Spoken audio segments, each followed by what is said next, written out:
ನಮಸ್ಕಾರ ಸ್ನೇಹಿತರೆ, ಎಲ್ಲ SRTV ಕನ್ನಡ ಚಾನಲ್ ವೀಕ್ಷಕರಿಗೆ ಆತ್ಮೀಯ ಸ್ವಾಗತ. ಚಂದ್ರನಿಗೆ ಸಂಬಂಧಿಸಿದ ಈ ಕತೆ ಕೇಳಿದ್ರೆ ಮಾಡಿದ ಪಾಪಗಳೆಲ್ಲ ಹೋಗಿ ಪುಣ್ಯ ಪ್ರಾಪ್ತಿಯಾಗುತ್ತೆ. ಕೇವಲ ಅದೃಷ್ಟ ಇರೋರು ಮಾತ್ರನೇ ಈ ಕತೆ ಕೇಳ್ತಾರೆ. ಹಾಗಾದ್ರೆ ಆ ಕತೆ ಏನೆಂದು ಈಗ ನೋಡೋಣ. ಆದರೆ ಅದಕ್ಕೂ ಮುಂಚೆ ನೀವಿನ್ನೂ ನಮ್ಮ ಚಾನಲನ್ನು ಸಬ್ಸ್ಕ್ರೈಬ್ ಮಾಡ್ಕೊಂಡಿಲ್ಲ ಅಂದರೆ ಖಂಡಿತ ಈಗಲೇ ಸಬ್ಸ್ಕ್ರೈಬ್ ಮಾಡ್ಕೊಳ್ಳಿ. ಹಾಗೆ ವಿಡಿಯೋ ಇಷ್ಟ ಆದರೆ ಮರೆಯದೆ ಒಂದು ಲೈಕ್ ಕೊಡಿ. ಬ್ರಹ್ಮ ಮಾನಸ ಪುತ್ರರಲ್ಲಿ ಒಬ್ಬರು ಅತ್ರಿ ಮಹರ್ಷಿ. ಅವರ ಪತ್ನಿ ಮಹಾಪತಿವ್ರತೆಯಾದ ಅನಸೂಯಾದೇವಿ. ಈ ದಂಪತಿಗಳಿಗೆ ಬ್ರಹ್ಮ ವಿಷ್ಣು ಮಹೇಶ್ವರರ ಅಂಶದಿಂದ ಚಂದ್ರ, ದೂರ್ವಾಸ ಹಾಗೂ ದತ್ತಾತ್ರೇಯ ಎಂಬ 3 ಪುತ್ರರು ಜನಿಸುತ್ತಾರೆ. ಚಂದ್ರ ಬ್ರಹ್ಮದೇವರ ಅಂಶದಿಂದ ಜನಿಸುತ್ತಾನೆ. ಚಿಕ್ಕಂದಿನಲ್ಲಿ ಚಂದ್ರ ದೀಕ್ಷೆ ತೊಟ್ಟು ಬ್ರಹ್ಮದೇವರಿಗಾಗಿ ಗಾಢವಾದ ತಪಸ್ಸು ಮಾಡುತ್ತಾನೆ. ಆ ತಪಸ್ಸಿಗೆ ಮೆಚ್ಚಿದ ಬ್ರಹ್ಮ ಚಂದ್ರನನ್ನು ಗಿಡ, ಮರ, ಔಷಧಿಗಳು ಹಾಗೂ ನಕ್ಷತ್ರಗಳಿಗೆ ಅಧಿಪತಿ ಮಾಡುತ್ತಾರೆ. ಅದರ ನಂತರ ಚಂದ್ರ ರಾಜಸೂಯ ಯಜ್ಞ ಆಚರಿಸಿ ದಕ್ಷ ಪ್ರಜಾಪತಿಯ 27 ಪುತ್ರಿಯರನ್ನು ಮದುವೆಯಾಗುತ್ತಾನೆ. ಅಷ್ಟೇ ಅಲ್ಲದೆ ದೇವಗುರು ಬೃಹಸ್ಪತಿಯ ಹತ್ತಿರ ಶಾಸ್ತ್ರಜ್ಞಾನ ಕಲಿಯಲು ಹೋಗುತ್ತಾನೆ. ಗುರು ಹಾಗೂ ಗುರುಪತ್ನಿಗೆ ಸೇವೆ ಮಾಡುತ್ತಾ ವಿದ್ಯೆ ಕಲಿಯುತ್ತಿರುತ್ತಾನೆ. ಒಂದು ದಿನ ಬೃಹಸ್ಪತಿ ಇಂದ್ರನ ರಾಜಧಾನಿಯಾದ ಅಮರಾವತಿಗೆ ಒಂದು ಯಜ್ಞ ಮಾಡಲು ಹೋಗುತ್ತಾರೆ. ಬೃಹಸ್ಪತಿಯ ಹೆಂಡತಿಯಾದ ತಾರಾಳಿಗೆ ಸುಂದರನಾದ ಚಂದ್ರನ ಮೇಲೆ ವ್ಯಾಮೋಹ ಉಂಟಾಗುತ್ತೆ. ಅವಳ ವೈಯಾರವನ್ನು ನೋಡಿ ಯುವಕನಾದ ಚಂದ್ರ ಕೂಡ ಆಕರ್ಷಿತನಾಗುತ್ತಾನೆ. ಗುರುಪತ್ನಿ ಎಂದು ಕೂಡ ಮರೆತು ತಾರಾಳ ಮೋಹದಲ್ಲಿ ಪೂರ್ತಿಯಾಗಿ ಮುಳುಗಿ ಹೋಗುತ್ತಾನೆ. ಬೃಹಸ್ಪತಿಗೆ ಹೆದರಿ ತಾರಾಳನ್ನು ಕರೆದುಕೊಂಡು ಓಡಿ ಹೋಗುತ್ತಾನೆ. ಯಾರೆಷ್ಟೇ ಬುದ್ಧಿ ಹೇಳಿದ್ರೂ ಚಂದ್ರ ಮಾತ್ರ ತಾರಾಳನ್ನ ಬಿಡೋ ಸ್ಥಿತಿಯಲ್ಲಿರಲಿಲ್ಲ. ಇದೇ ಕಾರಣದಿಂದ ಚಂದ್ರ ಹಾಗೂ ಬೃಹಸ್ಪತಿ ಮಧ್ಯೆ ಶತ್ರುತ್ವ ಶುರುವಾಗುತ್ತೆ. ರಾಕ್ಷಸರ ಗುರುವಾದ ಶುಕ್ರಾಚಾರ್ಯರಿಗೂ ದೇವತೆಗಳ ಗುರುವಾದ ಬೃಹಸ್ಪತಿಗೂ ಸಹಜವಾಗಿ ವಿರೋಧವಿತ್ತು. ಹಾಗಾಗಿ ಶುಕ್ರಾಚಾರ್ಯರು ಹಾಗೂ ರಾಕ್ಷಸರು ಚಂದ್ರನ ಪರ ವಹಿಸಿಕೊಂಡು ಬೃಹಸ್ಪತಿಯನ್ನು ವಿರೋಧಿಸಿದರು. ದೇವೇಂದ್ರ ಹಾಗೂ ದೇವತೆಗಳು ಬೃಹಸ್ಪತಿಗೆ ಬೆಂಬಲವಾಗಿ ನಿಂತರು. ತಾರಾ ಚಂದ್ರರ ಕಾರಣದಿಂದ ಎರಡೂ ವರ್ಗದವರ ಮಧ್ಯೆ ದೊಡ್ಡ ಯುದ್ಧವೇ ನಡೆಯಿತು. ಎರಡೂ ಕಡೆ ಎಷ್ಟೋ ಜನರು ಪ್ರಾಣ ಕಳೆದುಕೊಂಡರು. ಬೃಹಸ್ಪತಿಯ ತಂದೆಯಾದ ಅಂಗೀರಸ ಈ ಸಮಸ್ಯೆಯನ್ನು ಹೇಗಾದರೂ ಬಗೆಹರಿಸುವಂತೆ ಬ್ರಹ್ಮದೇವರನ್ನು ಬೇಡಿಕೊಂಡರು. ಆಗ ಬ್ರಹ್ಮದೇವರು ಮಧ್ಯ ಪ್ರವೇಶಿಸಿ ಚಂದ್ರನನ್ನು ಬೈದು ಬುದ್ಧಿ ಹೇಳಿ ತಾರಾಳನ್ನು ಬೃಹಸ್ಪತಿಗೆ ಒಪ್ಪಿಸಿದರು. ಬೃಹಸ್ಪತಿ ತಾರಾಳೊಂದಿಗೆ, ಓ ಅಪವಿತ್ರ ಹೆಣ್ಣೆ, ನಾಚಿಕೆಯಿಲ್ಲದೆ ವೇಶ್ಯೆಯಂತೆ ಅಧರ್ಮವಾಗಿ ನನ್ನ ಶಿಷ್ಯನಾದ ಚಂದ್ರನಿಂದ ಗರ್ಭವತಿಯಾಗಿರುವೆ. ಆ ಶಿಶುವನ್ನು ಈಗಲೇ ಗರ್ಭದಲ್ಲೇ ಕೊಂದು ಬಿಡು ಎಂದು ಹೇಳಿದ. ಆದರೂ ಕೂಡ ತಾರಾ ಕೇಳದೆ, ಇದು ನನ್ನ ಇಚ್ಛೆಯಿಂದ ಬಂದಿರುವ ಗರ್ಭ, ನಾನಿದನ್ನು ತೆಗೆಯುವುದಿಲ್ಲ ಎಂದು ಹೇಳಿ ಸುಂದರವಾದ ಚಿನ್ನದ ಬಣ್ಣದಲ್ಲಿರುವ ಒಬ್ಬ ಕುಮಾರನಿಗೆ ಜನ್ಮ ಕೊಟ್ಟಳು. ಆ ಮಗು ನೋಡಲು ಎಷ್ಟೋ ಸುಂದರವಾಗಿ ದಿವ್ಯ ತೇಜಸ್ಸಿನಿಂದ ತುಂಬಿತ್ತು.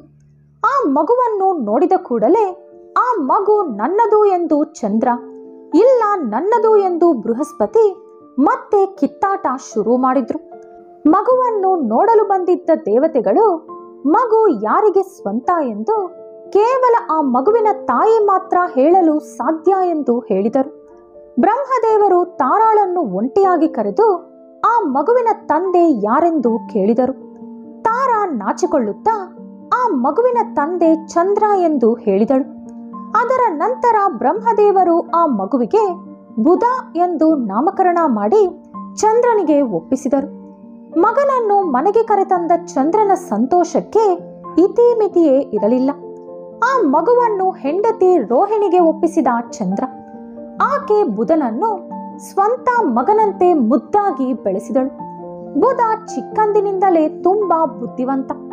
ಬೆಳೆದು ದೊಡ್ಡವನಾಗಿ ತಪಸ್ಸು ಮಾಡಿ ತೇಜೋವಂತನಾಗಿ ಗ್ರಹಮಂಡಲದಲ್ಲಿ ಸ್ಥಾನ ಗಳಿಸಿಕೊಂಡ.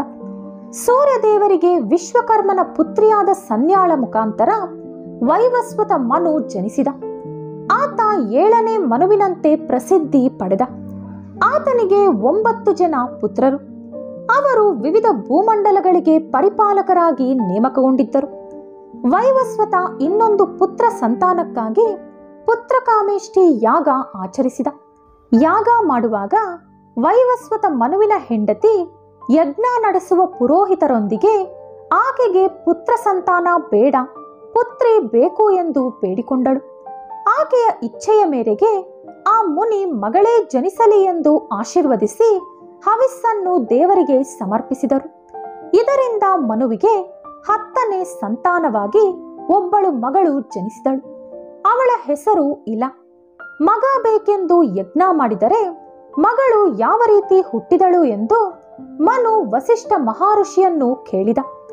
ವಸಿಷ್ಠ ಮಹಾಋಷಿ ದಿವ್ಯ ದೃಷ್ಟಿಯಿಂದ ನೋಡಿ ತಿಳಿದುಕೊಂಡು, ಯಜ್ಞ ಆಚರಿಸಿದ ಮುನಿ ನಿನಗೆ ಹೆಣ್ಣು ಸಂತಾನ ಕಲುಗಬೇಕು ಎಂದು ಹವಿಸ್ಸನ್ನು ಕೊಟ್ಟಿದ್ದಾರೆ. ಆದ್ದರಿಂದಲೇ ನಿನಗೆ ಹೆಣ್ಣು ಸಂತಾನ ಜನಿಸಿದೆ.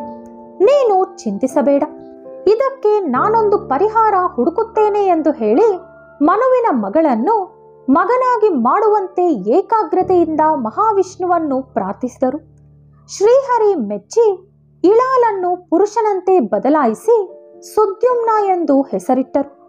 ಸುದ್ಯುಮ್ನ ರಾಜ್ಯವಾಳುತ್ತಾ ಒಂದು ದಿನ ಭಯಾನಕ ಕಾಡಿಗೆ ಬೇಟೆಗೆಂದು ಹೋದ. ಅಲ್ಲಿ ಕ್ರೂರ ಮೃಗಗಳನ್ನು ಬೇಟೆಯಾಡುತ್ತಾ ಉತ್ತರ ದಿಕ್ಕಿನ ಕಡೆ ಪ್ರಯಾಣಿಸಿ ಮೇರು ಪರ್ವತದ ಹತ್ತಿರ ಇರುವಂತ ಕುಮಾರವನವನ್ನು ತಲುಪಿದ. ಅಲ್ಲಿ ಪಾರ್ವತಿ ಪರಮೇಶ್ವರರು ಏಕಾಂತವಾಗಿ ವಿಹರಿಸುತ್ತಾ ಇರುತ್ತಾರೆ. ಆ ವನದಲ್ಲಿ ಕಾಲಿಟ್ಟ ಕೂಡಲೇ ಸುದ್ಯುಮ್ನ ಹಾಗೂ ಅವನ ಜೊತೆ ಬಂದಿದ್ದ ಸೈನಿಕರೆಲ್ಲ ಹೆಂಗಸರಾಗಿ ಬದಲಾದರು. ಪೂರ್ವದಲ್ಲಿ ಇದೇ ರೀತಿ ಶಿವ ಪಾರ್ವತಿಯರ ದರ್ಶನ ಪಡೆಯಬೇಕೆಂದು ಇಚ್ಛೆಯಿಂದ ಕೆಲ ಮುನಿಗಳು ಕುಮಾರವನಕ್ಕೆ ಬಂದಿದ್ದರು. ಆ ಸಮಯದಲ್ಲಿ ಶಿವನ ಅಪ್ಪುಗೆಯಲ್ಲಿ ಬಂದಿಯಾಗಿದ್ದ ಪಾರ್ವತಿ ದೇವಿ ನಾಚಿಕೆಯಿಂದ ದೂರ ಹೋಗಿ ನಿಂತರು. ಅದನ್ನು ಗಮನಿಸಿದ ಮುನಿಗಳು ಶಿವ ಪಾರ್ವತಿಯರ ದರ್ಶನಕ್ಕೆ ಇದು ಸರಿಯಾದ ಸಮಯ ಹಾಗೂ ಸ್ಥಳ ಅಲ್ಲ ಎಂದು ತಿಳಿದುಕೊಂಡು ಅಲ್ಲಿಂದ ಬದರೀವನಕ್ಕೆ ಹೊರಟು ಹೋದರು. ಅದರ ನಂತರ ಪರಮೇಶ್ವರ ಪಾರ್ವತಿ ದೇವಿಯ ಕೋರಿಕೆಯ ಮೇರೆಗೆ ಆ ಕುಮಾರವನದೊಳಗೆ ಅನುಮತಿ ಇಲ್ಲದೆ ಯಾರೇ ಬಂದರೋ ಅವರು ಹೆಂಗಸರಂತೆ ಬದಲಾಗಲಿ ಎಂದು ಹೇಳಿದ್ದರು. ಆ ಮಾತಿನ ಕಾರಣದಿಂದ ಸುದ್ಯುಮ್ನ ಮತ್ತೆ ಹೆಣ್ಣಾಗಿ ಬದಲಾದ. ಆ ರೀತಿ ಅಲ್ಲಿಂದ ಹೆಣ್ಣಾದ ಸುದ್ಯುಮ್ನ ಹೇಗೋ ಚಂದ್ರನ ಕುಮಾರನಾದ ಬುಧನ ಆಶ್ರಮಕ್ಕೆ ತಲುಪಿದ. ಅಲ್ಲಿ ಬುಧ ಹಾಗೂ ಇಲ ಒಬ್ಬರನ್ನೊಬ್ಬರು ನೋಡಿಕೊಂಡರು. ಮೊದಲ ನೋಟದಲ್ಲೇ ಇಬ್ಬರ ಮಧ್ಯೆ ಪ್ರೀತಿ ಚಿಗುರಿತು. ಅಲ್ಲೇ ಇಬ್ಬರು ಮದುವೆ ಕೂಡ ಆದರು.